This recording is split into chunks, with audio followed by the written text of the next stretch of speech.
I'm not here, okay, I'm not so interested to say like, here's the history of performance art. Я не буду зараз говорити, що зараз я вам розкажу всю історію перформативного мистецтва. I just picked out some different pieces that people often talk about when they talk about war and performance art. Я просто вибрала такі різні шматочки, про які говорять люди, коли вони говорять про перформанс, перформативне мистецтво і війну. But then I just picked ones that I think are interesting. Ну, але звісно, що я відібрала ті шматки, які є цікавими передусім на мою думку. And we end with a few pieces related to the Ukrainian war. І ми також, до речі, закінчимо кількома речами, які пов'язані безпосередньо з війною в Україні. So if we think about, if we talk to an academic of performance art about war, Ну, припустимо, що ми спілкуємося з якимось академіком або дослідником, який досліджує перформативне мистецтво в часи війни. there's a good chance, if they're speaking English, that they bring up this piece by Kim Jones. Велика ймовірність існує того, що вони згадають установку Кіма Джонса. Okay, we'll see if this works.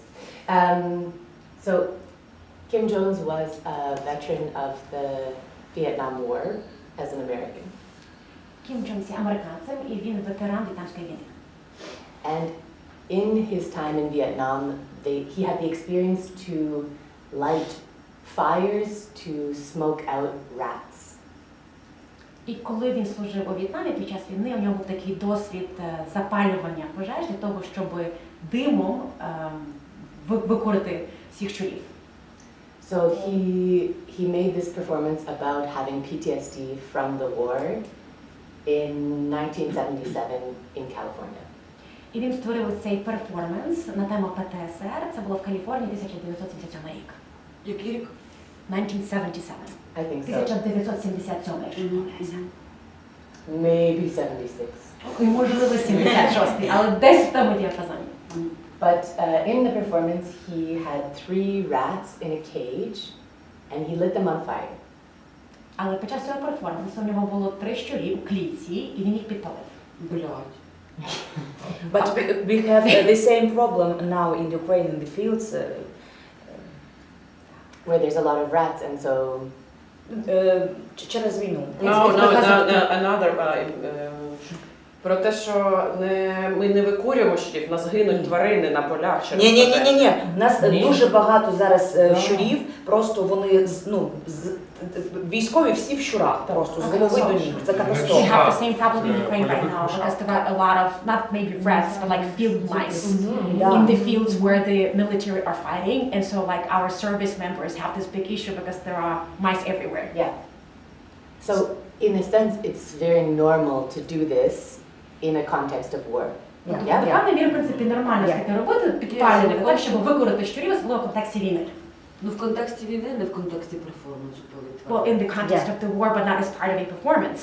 So when he did this in the performance, it caused a pretty big scandal, no? Of course, it's not nothing watching 3 rats before you in a performance dying. It's not nothing. Ви собі можете уявити, що коли він це зробив під час перформансу, це, звичайно, що викликало величезний ажіотаж, дуже багато скандалу, тому що це не просто якась така дрібничка, що ти сидиш під час перформансу і ти бачиш, як 3 маленьких тваринок підпалюються заживо. But I think for him, it was, I don't think the response he got was the response that he intended. It was a bigger reaction than he imagined.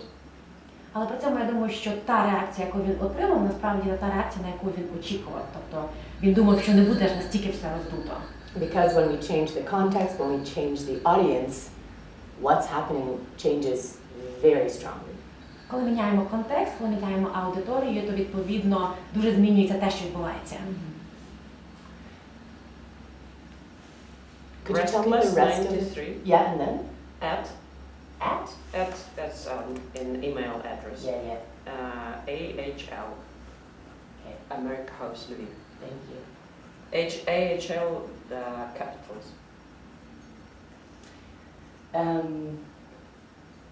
The other sort of historical performance I want to mention is by Zbigniew Workowski. Zbigniew Workowski. Збігнев Ворбаковський. Треба бачити, напевно, на папері, як правильно вона пишеться і вимовляється, але також історичний перформанс, про який я хотіла згадати. Polish performance artist, not very well known in English histories, which is a bit suspicious, but це польський перформативний митець, який, в принципі, не є настільки відомим в англійській історії, але... І підозріливий, вона сказала. Suspicious. You mean it's suspiciously not known? Підозріливий. yeah. Suspiciously not known?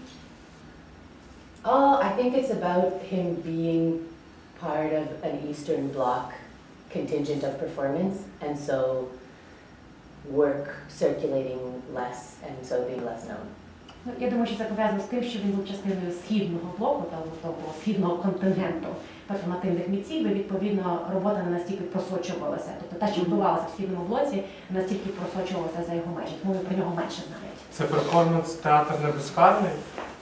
Is it like theater, like non-punitive or something about punishment, No, something no, like If that? you're saying gonna burn some rats, I will not watch it. This is not burning rats, and I Це will. інший перформанс, там інший. нікого не буде спалювати, Окей. не переживайте. He's Там burning не himself. But Так. may I like avoid trauma, witness trauma? Please? Absolutely. Like, Якщо вам не комфортно з якимось перформансом, якщо ви не хочете щось дивитися, то ви маєте таку можливість. Пойте, зараз буде горіти людина. Will there be a person on fire? No, no, no, no. Oh. I will tell you before showing you something that's really strong. This is really, he lit his hair on fire and he put it out and he's fine. Я буду вас попереджати, якщо там буде щось таке травматичне, я обов'язково буду попереджати. Тут він підпалив своє волосся, але він одразу загасив, з ним все добре. Іди, Люба. Повзи до But нас. he worked again with this idea of animals to talk about the situation of being in the Soviet context in Poland. Але він знову ж таки використав ось цю ідею тварин для того, щоб розповісти про ситуацію в Радянському Союзі і як воно жити і творити в Радянському Союзі. І в Польщі, зокрема. So in this case, he tied around his ankle a ribbon, and he tied around the ankle of a small bird, the other end of the ribbon. Що він зробив під час цього перформансу? Він зав'язав навколо своєї стопи, навколо кісточки стрічку, а другий кінець стрічки він прив'язав до ноги пташки. And then he made this kind of walking military style where you swing your foot strong. So of course it pulls this bird. А потім що він зробив? Він, по суті, почав марширувати у такому військовому стилі, тобто коли ви дуже різко і високо піднімаєте ногу, ну і зрозуміло, що відбувалося з пташкою, це постійно дьоргало за цю стрічку бідну пташку. I find it really hard to watch the video because you see in the bird all these trauma responses that we know as humans too, like freeze or try to get away and always being stopped. Мені дуже складно переглядати цей перформанс, тому що я бачу ці пташці, всі ці травматичні реакції, які також проявляються у нас як людей, то вона завмирає, то намагається втекти, але постійно її зупиняють. And you can see also how he's suffering from doing it. Ну і також видно під час цього перформансу, що він також страждає, коли в процесі робіння цього. And I think in this part of the performance he's yelling, I love you. І мені здається, що під час цієї частини перформансу він також паралельно викрикує «Я тебе люблю». So he's always working with the way this state description of love from the state can also be very violent. Тобто він, по суті, опрацьовує ось цю тему державного розуміння любові, так що цей прояв цієї любові може мати насильницький характер. Є, значить, Люба. If he beats you, then he loves you. For There's the example, saying. right? Наприклад, Yeah. це так. So these images are, I think, now we think, okay, how do we work with war and not harm animals? No, Ой, я знаю, could be a nice thing to think about. Напевно, виникає запитання, як ми можемо працювати з темою війни, але так, щоб не завдавати шкоди тваринам? Чому ми так не попрацювати? So also in 77, Alistair McLennan, who was living in Northern Ireland, in Belfast, made a piece called Target. У 1977 році Алістер Макленнен, це митець з Північної Ірландії, створив постановку, яка називається Target – «Мішень, ціль». Ми подивимося шматочок того Are we перформансу. going to watch a piece of that performance that you mentioned? No? No, I'm just describing things to you, and if you want to see videos or things like this, I can send you links. But now I want to give you a kind of broad overview of many different ideas. Наразі я просто буду вам описувати різні постановки, різні перформанси. Якщо ви хочете переглянути якісь відеошматки, я можу вам надати посилання, але зараз ми просто подивимося на весь спектр. Okay. So, Alistair is living in a city that is at war inside of itself. Алістер, по суті, живе у місті, яке переживає війну всередині самого міста. А що це за Белфаст. Yeah. Макленнен. McLennan. Алістер Макленнен. I think it will be better if you provide him with all the names. Totally. Так, потім вони дадуть самі імена, щоб вони побачили, як воно пишеться, відповідно, як воно і правильно промовляється, читається. And Alistair is, I mean, he's still alive now. He's still, I mean, he just presented a 24-hour performance in the space I run, and he's 80. And I said, "Are you sure, Alistair?" And he's like, "Oh yeah, no problem. Yeah." Він все ще живий, він нещодавно якраз провів перформанс на 24 години в тому просторі, яким я управляю, і йому 80 років, я в нього запиталася, ви впевнені, ти там впевнений, що ти хочеш це робити? Він каже, що не проблем. May we all be like Alistair. Нехай ми всі будемо такими, як Алістер. So, in this piece in the 70s, Alistair had many checkpoints to pass through on his way to work. У цій конкретній постановці, яка була створена в 77-му році, Алістеру потрібно було пройти дуже через багато КПП по дорозі на роботу. And so he wore a target and this kind of plastic veil over his head. І відповідно на ньому була така мішень, по якій стріляють, і такі як фата з пластмаси на голові. пластиковий пакет, це пластиковий Is it пакет. like a plastic bag or something like that? It's this sheet of plastic and he puts Це більше целофана, напевно, якась виглядає. some plastic tubes on the end to keep it on, and also it makes this sound when he's walking, so he becomes this audible thing coming through the space. Це був такий як ніби великий шмат целофану, внизу були прикріплені трубки, щоб воно на ньому трималося. І відповідно, коли він йшов, воно видавало дуже багато звуків, щоб його було чути в процесі ходьби. And he did it every day for a month, to and from work. І він це робив кожнісінького дня протягом цілого місяця, коли він йшов на роботу і повертався з роботи. So he's taking this fact of your body being a target and in a way making something so absurd that something else happens. The check guards start to know him, the people he's walking with.